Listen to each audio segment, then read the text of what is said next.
Salut la machine, j'espère que tu es encore au top. Allez, on termine variation génétique et santé en s'intéressant maintenant à la variation génétique bactérienne et la résistance aux antibiotiques.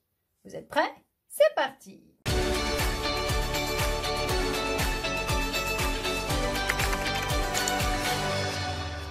Si les moisissures sont utilisées depuis l'Antiquité pour soigner des blessures, le premier antibiotique a été découvert par Alexander Fleming à son retour de vacances.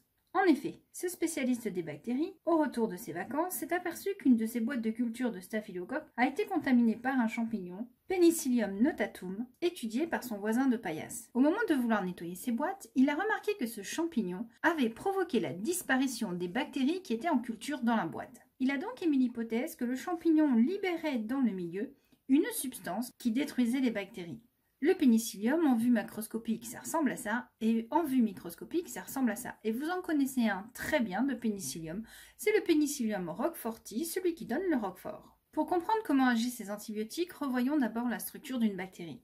Les bactéries sont des êtres vivants unicellulaires prokaryotes, c'est-à-dire sans vrai noyau. Elles possèdent du matériel nucléaire, mais pas de membrane nucléaire. Leur unique chromosome est circulaire et mesure 1 mm de long.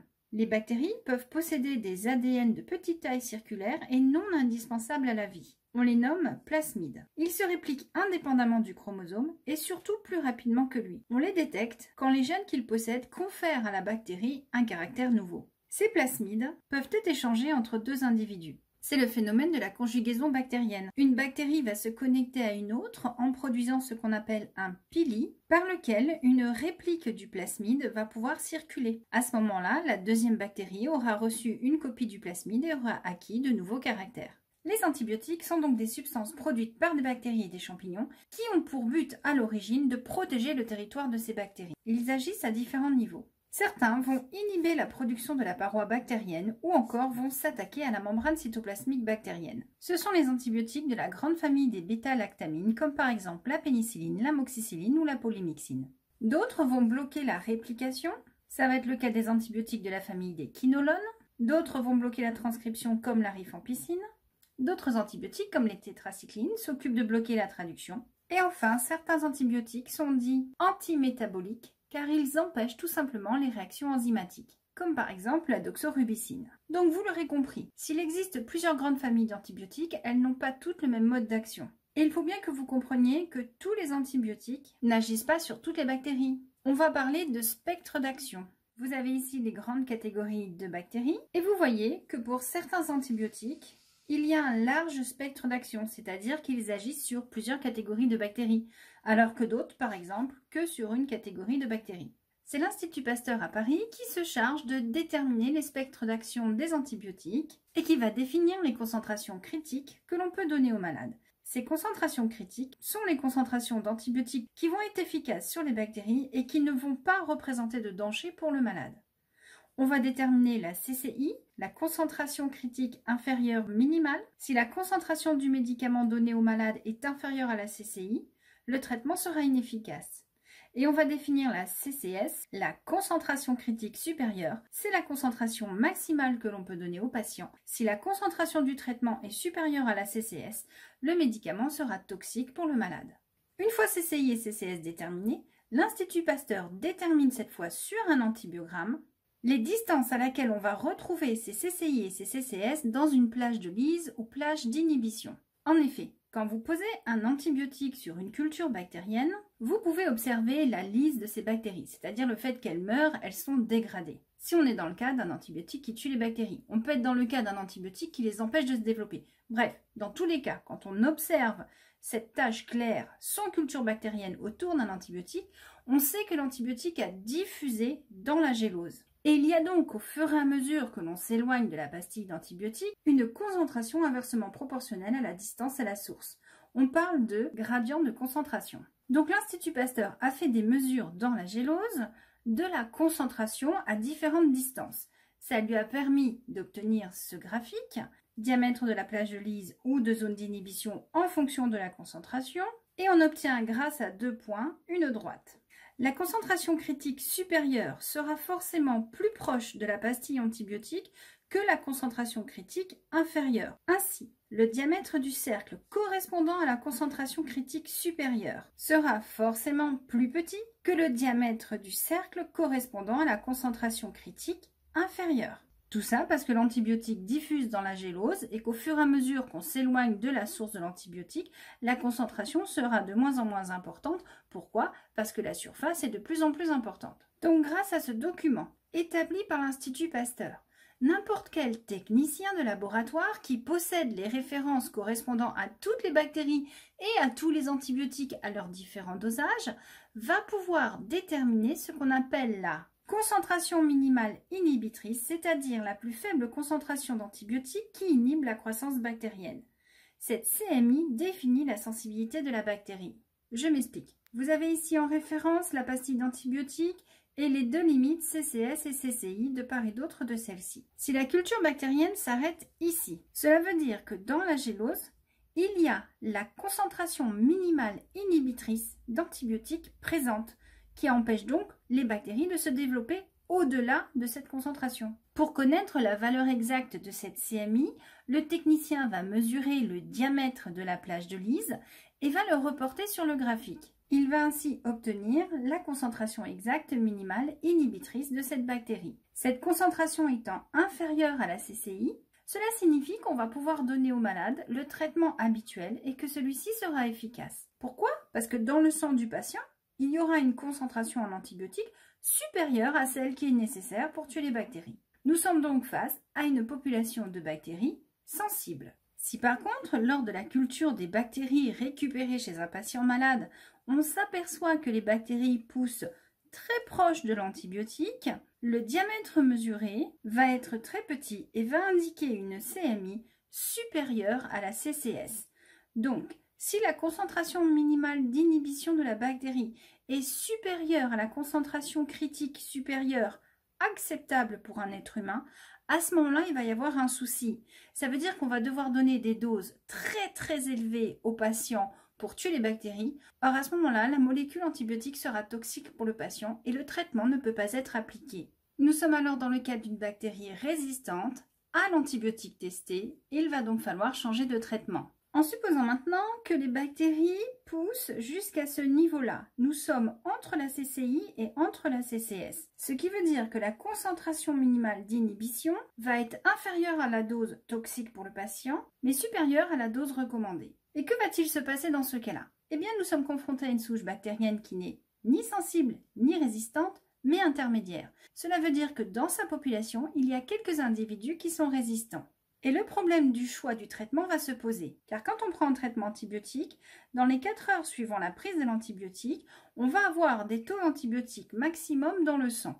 Après 4 heures, l'antibiotique commence à être détruit par le foie. Il faut donc faire en sorte que la concentration en antibiotiques dans le sang, la concentration sérique, soit suffisante pour limiter la multiplication des bactéries. Si la concentration en antibiotiques est inférieure à la CMI, il n'y aura aucun effet sur la population. Les bactéries seront toujours vivantes. Si la concentration est maximale et supérieure à la concentration de prévention des mutants, toutes les bactéries seront tuées. Mais attention, il faut faire en sorte que cette concentration de prévention des mutants ne soit pas supérieure à la concentration critique supérieure recommandée par l'ordre des médecins. Sinon, la molécule sera toxique pour le patient. Si la concentration est intermédiaire entre la CMI et la CPM, que va-t-il se passer? Les bactéries sensibles vont être éliminées et les bactéries résistantes vont être conservées. Et on va voir s'observer un mécanisme de sélection que l'on peut qualifier de naturel mais provoqué par l'homme. Donc moi j'appellerais ça une sélection naturelle anthropique. Et les médecins vont donc parler de fenêtre de sélection des mutants. Ainsi, quand sur un antibiogramme on trouve une CMI intermédiaire entre la CCI et la CCS, il vaut mieux changer d'antibiotique. Voilà pourquoi, quand un médecin demande un antibiogramme fait à partir d'un prélèvement sanguin, le technicien de laboratoire va tester plusieurs antibiotiques en même temps pour déterminer lequel possède la CMI la plus acceptable thérapeutiquement. Ainsi, les techniciens possèdent ce qu'on appelle un ABAC de lecture de résultats d'antibiogramme. Pour, par exemple, une bactérie, pour les différents antibiotiques existants et les différentes concentrations de ceux-ci, ils possèdent les diamètres critiques et les concentrations critiques. Cela va leur permettre de déterminer très rapidement quel antibiotique il est préférable d'utiliser. Ainsi, le technicien va transmettre au médecin un résultat présenté de cette manière. Ici, vous avez un antibiogramme qui a été effectué sur Escherichia coli suite à un prélèvement urinaire. Ces différents antibiotiques ont été testés et grâce à l'ABAC de lecture, le technicien a pu déterminer que cette Escherichia coli était résistante à l'ampicilline, résistante à l'amoxicilline, résistante à la ticarcilline, mais attention, sensible à la piperacille. C'est pas évident à prononcer, hein. Mais oui, c'est tout un art d'être médecin et technicien de laboratoire. Bref, quand vous êtes médecin et que vous recevez ça, qu'est-ce que vous faites? Vous repérez les S, tac, tac, tac, ils sont là, là, là, là, là. Et puis vous cherchez dans votre base de données d'antibiotiques lesquels vous pouvez délivrer facilement et par rapport à votre patient, lequel aura le moins d'effets secondaires. Aujourd'hui, il existe de nouveaux tests qu'on appelle les e-tests qui permettent de déterminer très rapidement la fameuse CMI. Si jusqu'à présent on disposait des pastilles d'antibiotiques à des concentrations différentes pour voir leur effet sur une population bactérienne, aujourd'hui, les techniciens disposent de languettes qui sont imprégnées d'antibiotiques à des concentrations décroissantes. Ainsi, la concentration est maximale ici et minimale au bout de la languette. Et il suffit en 24 heures de regarder la forme de la plage de Lise, de faire attention parce qu'ici il reste des petites colonies bactériennes et de déterminer la valeur de la concentration au niveau de la zone de contact entre la plage totalement lisée et la plage qui contient encore quelques colonies. Et à ce niveau-là, vous avez la CMI. Donc concernant cet antibiotique et concernant cette culture bactérienne, la CMI est de 4 microgrammes par millilitre. Vous comprenez donc que c'est important de respecter les prescriptions fournies par les médecins parce qu'aujourd'hui, nous sommes confrontés à des souches de plus en plus résistantes. Pourquoi? Parce que nous avons, par le passé, abusé de l'usage des antibiotiques. On le sait, aujourd'hui en Europe, les pays qui présentent le plus de cas de résistance au staphylocoque doré sont les pays qui ont le plus abusé des antibiotiques par le passé. En effet, dans les années 60-70 jusqu'aux années 80, la production industrielle d'antibiotiques, couplée à une absence d'anticipation sur les conséquences de leur utilisation à grande échelle, a permis à un nombre considérable de souches bactériennes de devenir résistantes. Alors soyons clairs, les gènes de résistance ne sont pas apparus suite à l'utilisation d'antibiotiques. Pour la plupart, ces gènes de résistance existaient avant la sélection effectuée par l'homme. Sauf que voilà, l'homme a introduit les antibiotiques, il y a donc eu sélection et cette population sélectionnée s'est multipliée.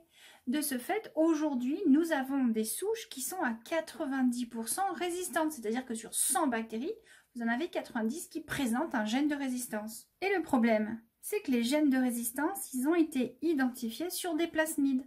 Or, les plasmides peuvent être copiés, dupliqués, transmis lors de la conjugaison bactérienne. Ce qui veut dire qu'au sein d'une population, les bactéries peuvent s'échanger des gènes de résistance, mais comme les bactéries sont capables de pratiquer la conjugaison avec une autre espèce que la leur, elles peuvent transférer le gène de résistance à d'autres espèces bactériennes. Et donc, depuis quelques années, on met en garde la population contre l'usage intensif de ces antibiotiques. En effet, ne croyez pas qu'il n'y a que nous qui les utilisons. Nous avons décidé de vouloir manger beaucoup de viande parce que c'est synonyme de richesse. Donc nous avons décidé de faire des élevages intensifs. Or, si vous mettez une vache malade au milieu de 200 vaches, tout votre troupeau est malade. Donc qu'est-ce qui se passe? Pendant des années, on a donné en prévention des antibiotiques à notre bétail, à nos poulets. Résultat, qu'est-ce qui s'est passé? On a détruit leur flore microbienne. Vous savez, le fameux microbiote. Il n'y a pas que nous qui en avons un. Ces animaux possèdent en eux des mutants, car oui, n'oubliez pas que les gènes de résistance sont apparus suite à des mutations spontanées, les 3/4 du temps avant qu'on les confronte aux antibiotiques. Donc nos animaux qui sont destinés à être mangés sont porteurs de mutants résistants. Ce qui veut dire que quand nous allons consommer ces produits-là, nous allons consommer des produits qui sont porteurs de bactéries résistantes et qui chez nous peuvent déclencher des maladies contre lesquelles nous ne pourrons rien faire. Hormis la circulation des mutants résistants, il y a également la circulation des antibiotiques, car la viande que nous consommons, elle est imprégnée d'antibiotiques. Donc même si nous n'avalons pas des mutants résistants, nous allons avaler des antibiotiques, ce qui va modifier notre microbiote individuel. Vous comprenez maintenant pourquoi beaucoup d'industriels retirent les antibiotiques de leur système de production. Et cela devient impératif car nous sommes aujourd'hui confrontés à une circulation de l'antibiorésistance. Et ceci va être à l'origine des fameuses infections nosocomiales. Celles-ci représentent 5 à 10% des infections répertoriées en France et elles sont responsables de 4000 décès par an. Le pire, c'est qu'on voit apparaître aujourd'hui maintenant des doubles résistants. Ces doubles résistants ont été rapidement identifiés dans les hôpitaux, mais aujourd'hui, on les trouve de manière naturelle, en raison de la circulation de cette antibiorésistance. Mais comment se fait-il qu'on puisse trouver des doubles résistants? Eh bien, reprenons notre petite histoire de sélection naturelle anthropique. On avait au départ une souche. On l'a confrontée à un antibiotique numéro 1. On a sélectionné des individus résistants à cet antibiotique qui se sont multipliés. Maintenant, il y a très bien pu y avoir de nouvelles mutations qui se sont produites, et à ce moment-là, quand on présente l'antibiotique numéro 2 à cette souche bactérienne qu'on essaye d'éliminer, eh bien il se trouve que celles qui ont connu une mutation vont survivre. Les autres sont mortes. Nous avons donc ici des bactéries qui sont double résistantes, résistantes au premier antibiotique et résistantes au deuxième antibiotique. Et on voit de plus en plus de souches apparaître. Pourquoi? Parce que les antibiotiques traditionnels ne fonctionnent plus. On essaye des antibiotiques plus puissants, sauf que, en raison des mutations aléatoires, on sélectionne involontairement des bactéries résistantes. Et tout ceci complique les traitements. D'ici 2050, on estime à 10 millions le nombre de cas de décès dans le monde liés à une antibiorésistance contre 700 000 aujourd'hui. Nous devons donc aujourd'hui utiliser les antibiotiques avec parcimonie et scrupuleusement respecter les traitements si nous ne voulons pas perdre cette guerre invisible.